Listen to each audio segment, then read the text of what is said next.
They're probably going to start making a noise building next door, but I thought I'd make a video about this blog post so that my daughter has a chance of understanding it. I made this yesterday.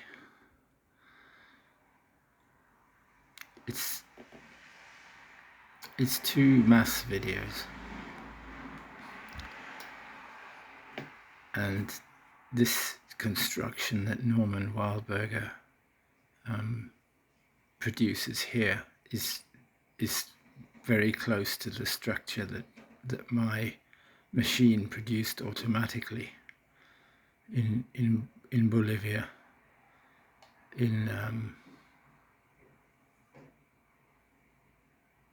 it would have been January, and it would have been February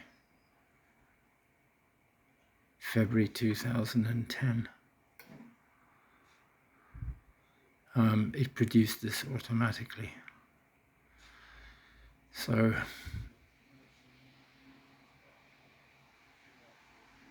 but it is kind of closely related, because this thing also starts with a point and a pair, and he goes into some details here about a construction using this operator J on an ideal. I don't know if I want to go. Do I want to go into? Yeah, why not?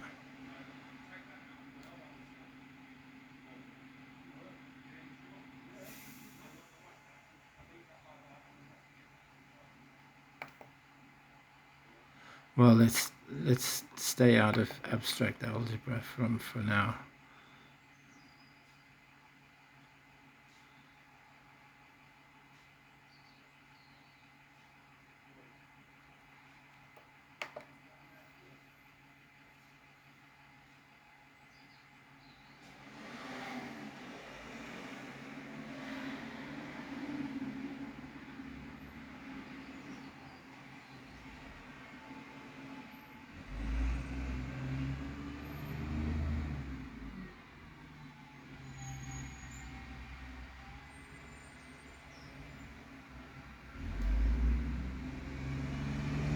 Actually, we don't know. We're not going to find out what that J is here.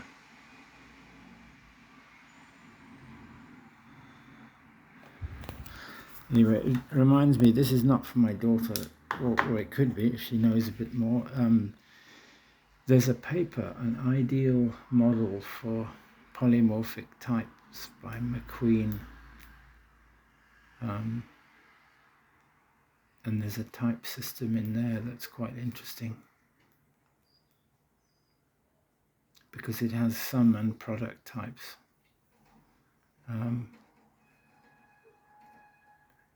And these things are the model for it.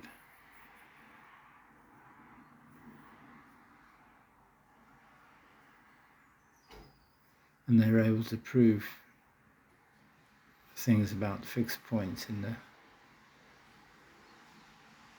and recursive data structures. So I think it's something like an ideal model for recursive.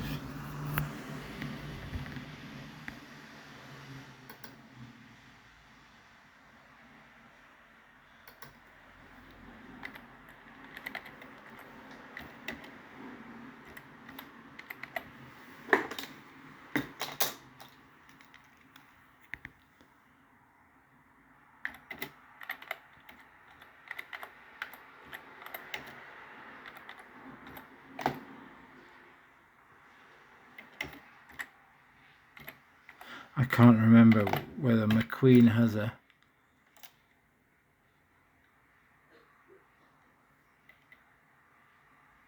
is it Plotkin too?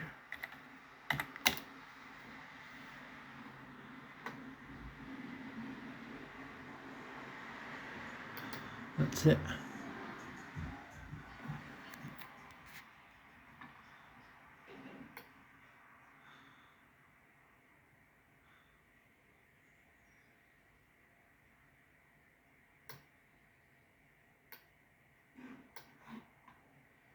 How do you make that go away?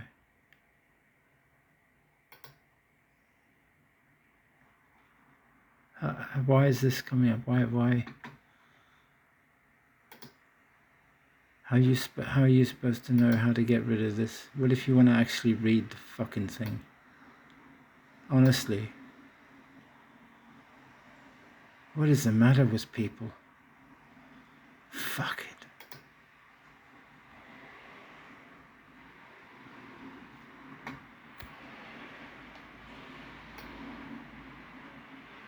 "1986.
It's got this runtime error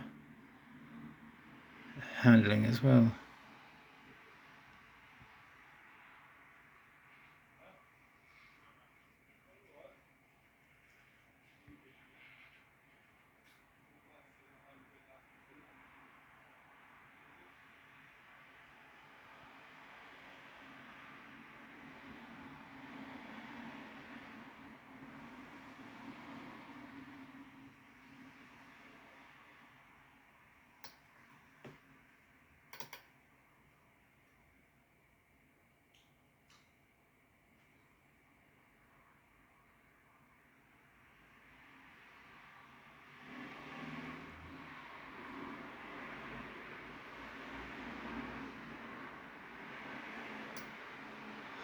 So, yeah, I'm going to save this because I think that might turn out to be relevant. Isn't that a great name that it chooses?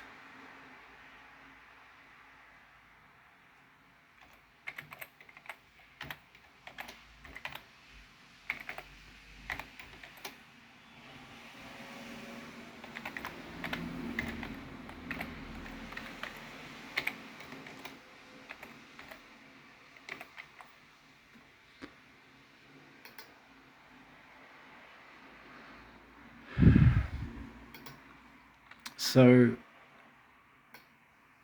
this is Charles' very simple mathematics.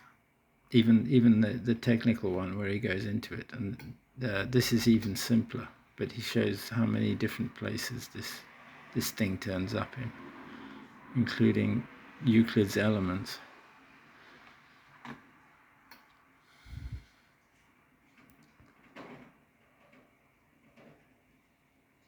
And then this is a video by Dan Tubernauer about a notion of quantum in topology that's connected to knots and the Jones polynomial.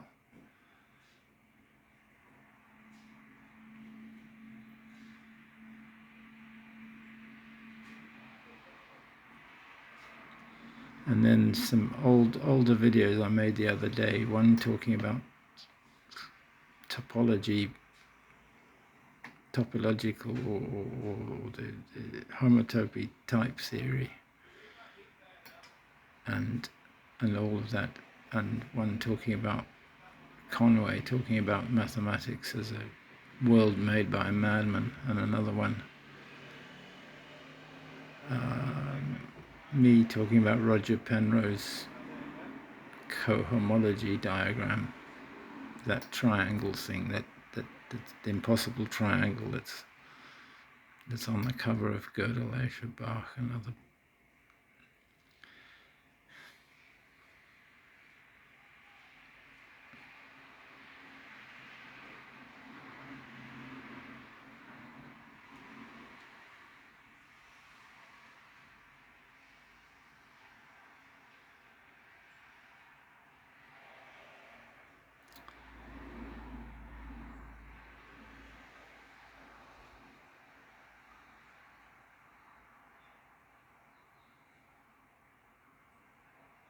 And there's a really interesting talk by Andre Bauer, which just seemed to be as if he'd quickly read this and said, right, I'm going to summarize this in a talk. Well, I haven't listened to everything he said, so presumably he departs at some point from the nonsense that I talked. But this, I can't remember how long this is. I don't know if this comes up for other people. I'd be interested to know, because it's a Google Drive document, so maybe it doesn't show if you're not logged into Google Drive. I don't know, but it's 45 pages of stuff, and it gets pretty technical about my attempt to understand System F.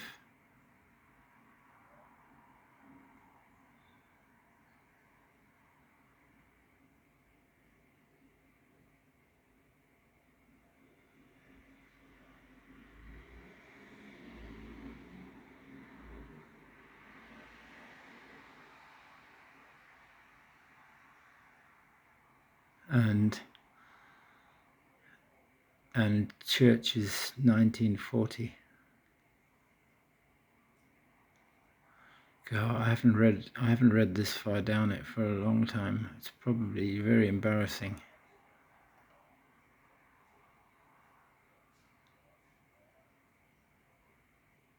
And me guessing at what uniformity meant in proofs and types.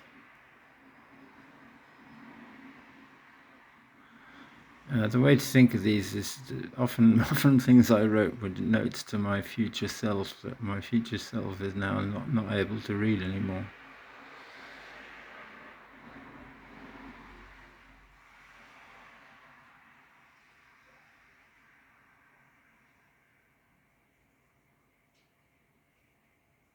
And a bit about Euclid and a proof.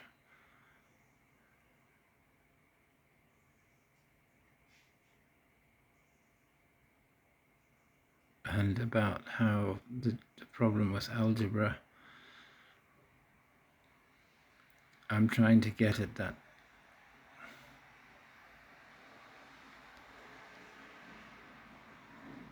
thing about cohomology, but I didn't know what cohomology was.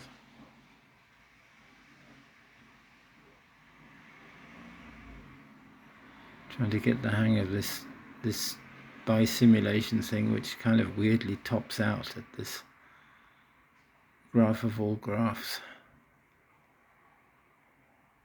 Yeah, so I ended on page 43, and page 44 is just references. Oh God, I've forgotten how weird it was. It starts out okay. And there's me talking about this thing that Martin Hyland apparently came up with.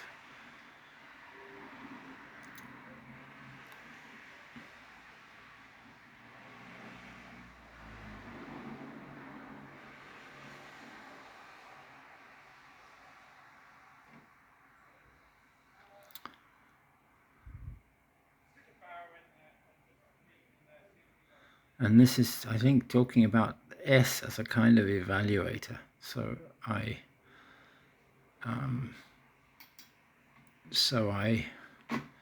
talked about that in this video after seeing these seagulls. And I made these videos after I first posted this. Previously, the blog didn't have this, because all of this from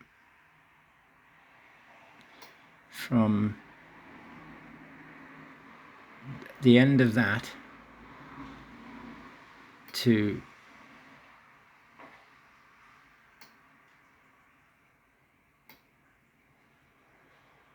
that, except for Observando Gaviotas, because I only noticed that she sings about looking at seagulls in that song, but I posted this song before I went out on that walk and saw the seagulls.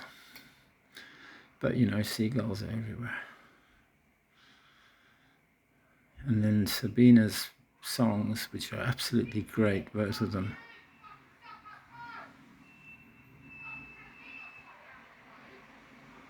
And then this U.S. American scientific philanthropy in France, Germany, and Great Britain. Does this mean after the World War II, after the war, or in wartime? I don't know. Zwischen den, I don't know that bit. But I'm guessing that's World War.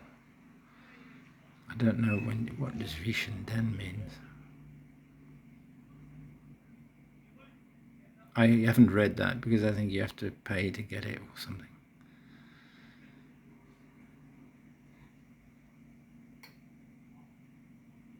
And then I put Lana Del Rey's song Next Best American Record.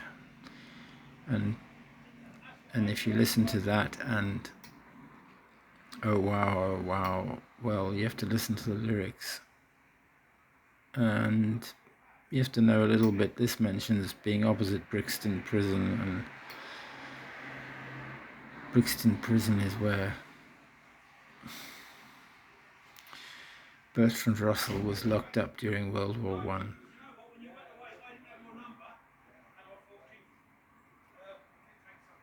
And so I suggested to Sabina that we're caught in the mafia Pausini.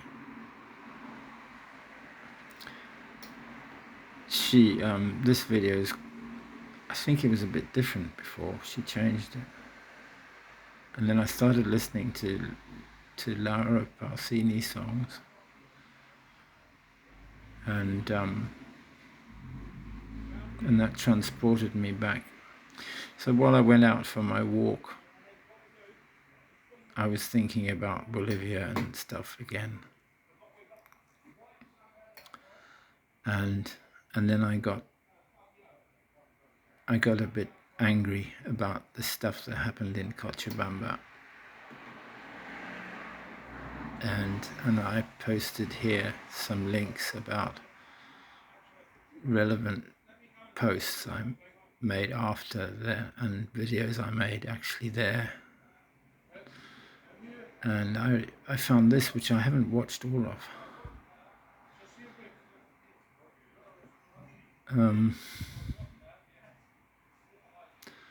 And there's a picture of the lilies. The reason I thought about the lilies was these lilies grew in this is where I used to sleep. I used to sleep just here.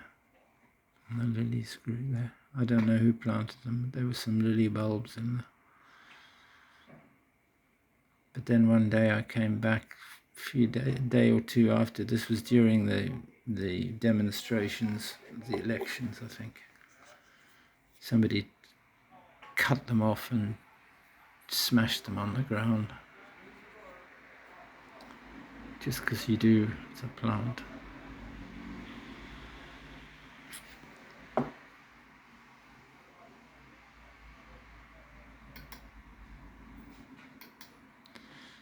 So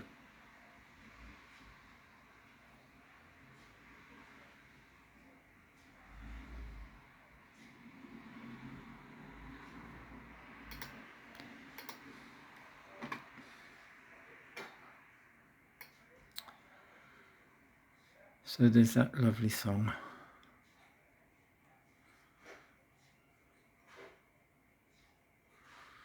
And those two lovely songs. And you just kind of have to read this. Oh, and then when I got back after that, I got back this response from the Archivist of Kings. It's just one page out of place. And if you put that in, then the whole thing just, it closes the bracket immediately. It says basically, Turing's just saying this hasn't been written. It's a homework exercise, presumably from Martin Hyland. He's probably the one who shuffled the papers. Oh, and I also forgot. I somehow got it into my head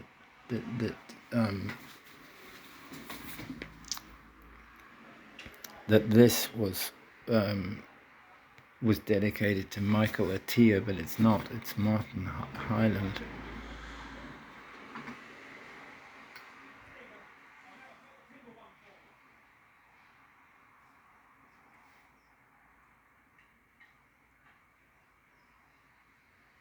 And I don't know where I read for Martin Hyland. It's two. You write two when you dedicate a book.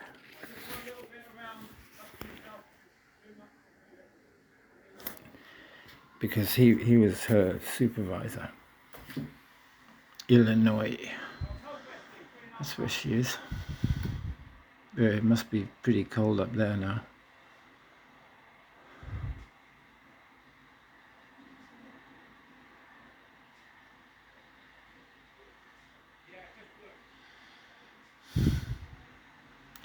So I don't know. Like this morning, I don't know. Am I supposed to be writing standard ML programs? Am I supposed to be writing am I supposed to be trying to take Larry Paulson? Larry Paulson wrote a lambda calculus evaluator in his book Standard ML for the Working Programmer.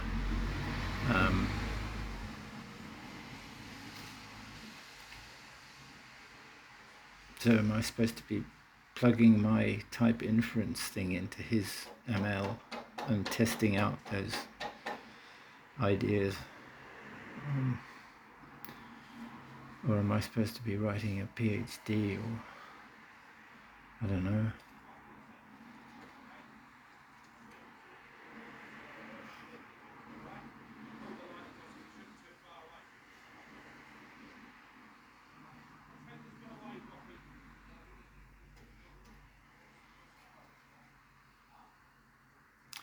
I think I'm just going to read some more of Poincaré. I'm going to read the bit about his finitism,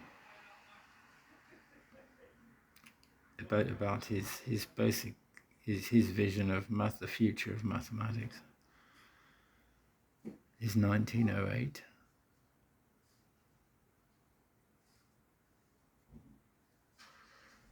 Maybe I can look at the original. I'm just reading the summary of Jeremy Grayan's book, and it really is incredible. It's what I've put underneath that post of Terence Tao on AI in mathematics.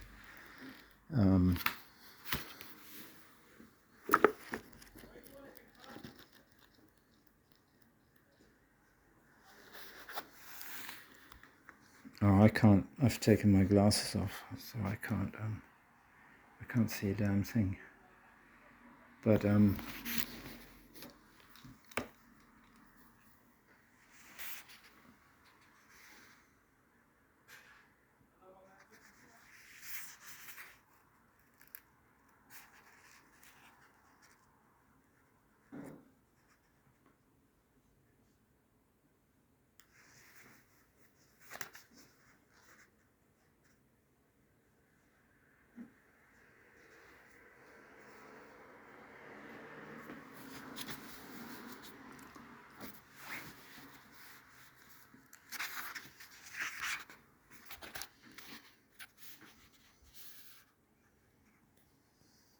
this is logicism.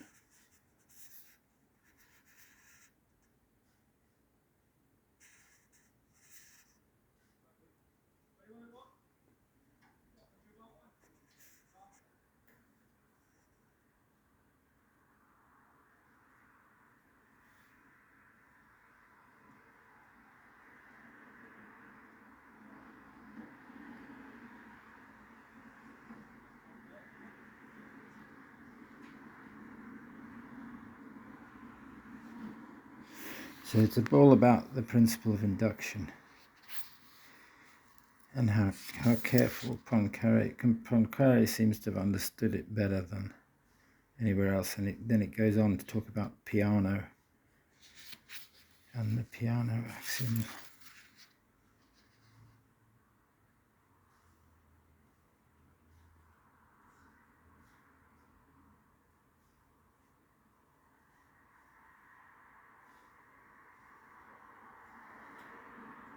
He mentions Whitehead's 1902, Russell's Theory of cardinal numbers was still. I'm reading ahead. I shouldn't do that. But I'll read it properly. But this chapter.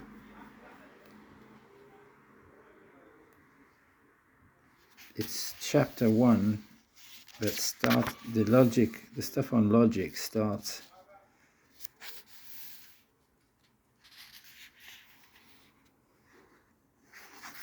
The stuff on logic starts.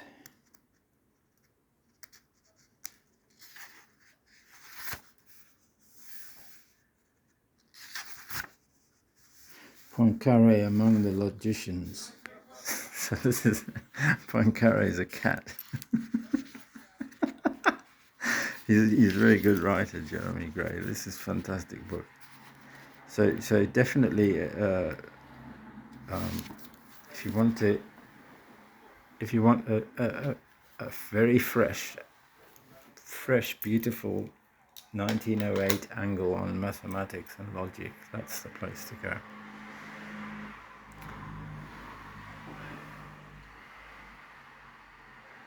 So that's why I said I thought this made a perfect introduction for that 1.5 pages that I wrote. All that does is give you a syntactic way of preventing these things from turning up, because you're defining a series of languages.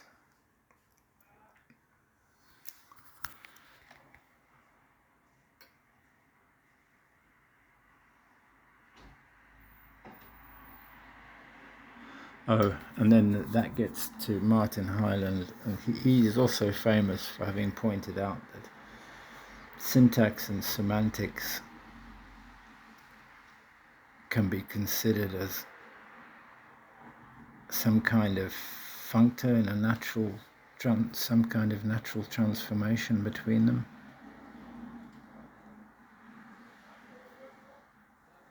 Or there's some notion of a syntax functor and a semantic functor, and he pointed out that they are Galois connected, and so the unity of opposites applies to them.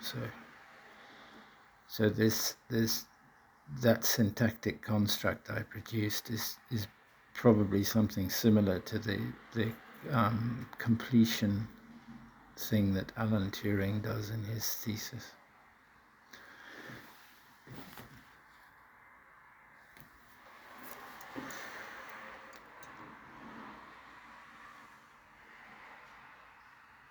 And I mentioned that in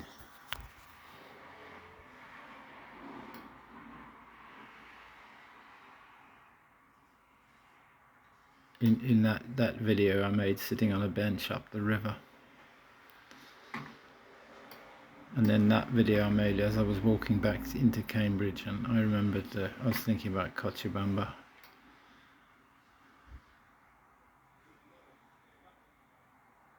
And then there was this fantastic thing on manifestation by Victoria Ryder.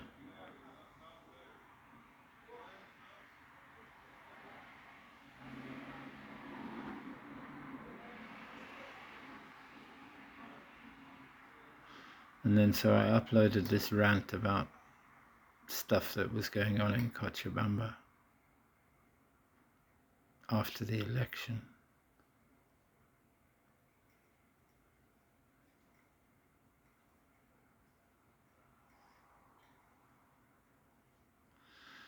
And then I came home and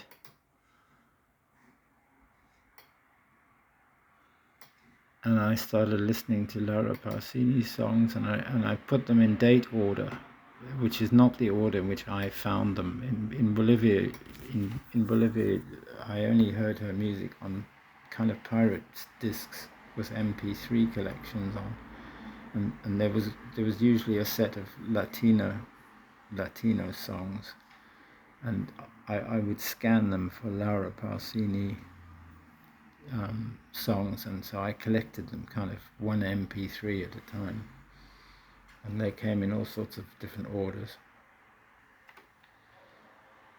But I think this is the one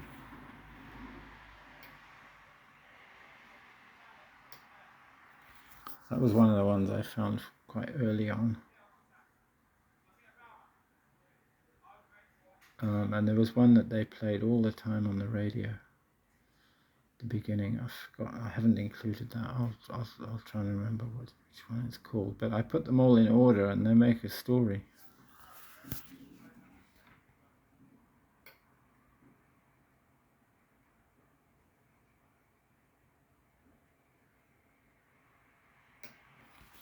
And at the end of that, I thought she didn't just write one song for me. She wrote dozens and dozens and dozens. It's really great.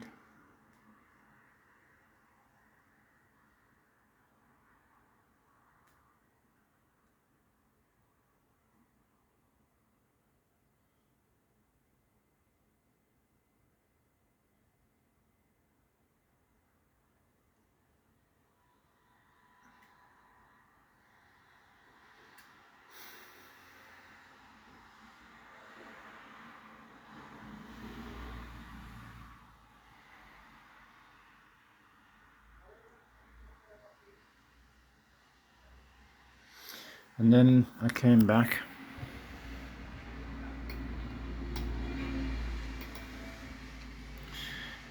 I looked at Sabina's, so I ended up staying up until 3 o'clock last night or this morning, posting this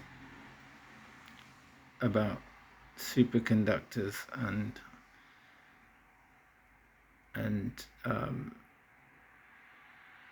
because Sabina mentioned being a detective, and instead of investigating murders, investigating electrical cables. So that's why I wrote what I wrote. You see, you have to watch these, you have to listen to these videos, and you have to be able to take in enough to see the connections. Otherwise, my blog posts will look a bit crap. Donald Trump was talking about nuclear warming.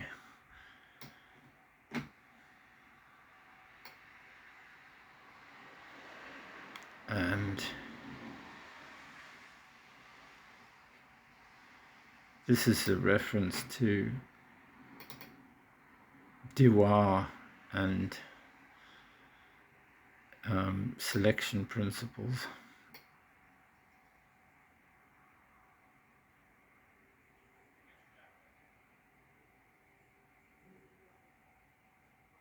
And maximum entropy. And I saw Eleanor Goldfield had posted something on Patreon, but I'm not one of her Patreon supporters anymore, so I didn't get it. I can't read it. But if you become a Patreon supporter, you can read her, you can listen to her stuff, but I don't really want to. And then the other day I posted this thing about the EGA hotel in Tefe, because Fabiola did a kind of commercial for them, and it was really good. And then they nearly capsized the boat on the way back home. It's very dramatic, but I haven't watched much, but the sun does come out in the end, and it's nice. So the reason I was thinking about them was because of the Portuguese song Novo at the end that Laura Pausini did in 2018, 2019. I was thinking about popularism and Bolsonaro and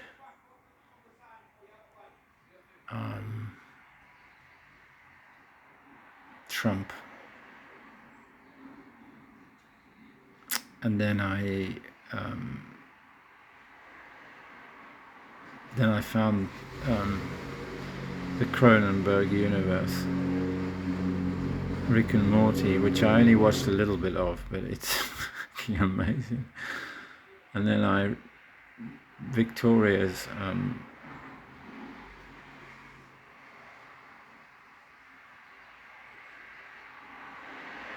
talking about being single doesn't mean you're missing out.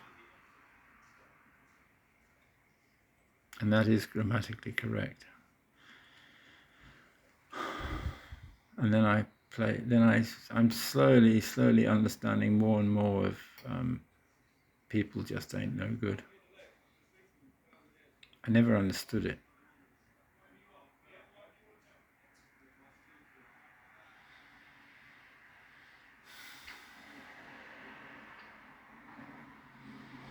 So that was my night. And now I'm going to try and bring myself back, because that is actually kind of PTSD again.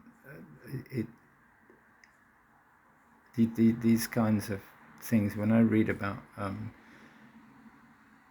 superconducting power lines and toruses, tokamaks and nuclear fusion projects, I just think, well, what's the matter with you? I mean, what about those? I mean, is this all managed? I mean, countries like South Africa, who currently can't maintain a working electricity grid, do you think they're going to be able to afford this and the nuclear reactors? Or is this an attempt to try and break the BRICS bloc? So it's fighting Russia on the economic front? Or what are you all trying to do? Maybe the problem is that maybe Russia's too strong. That's the problem. I don't know. They seem to be reasonable people. Why don't you fucking talk to them?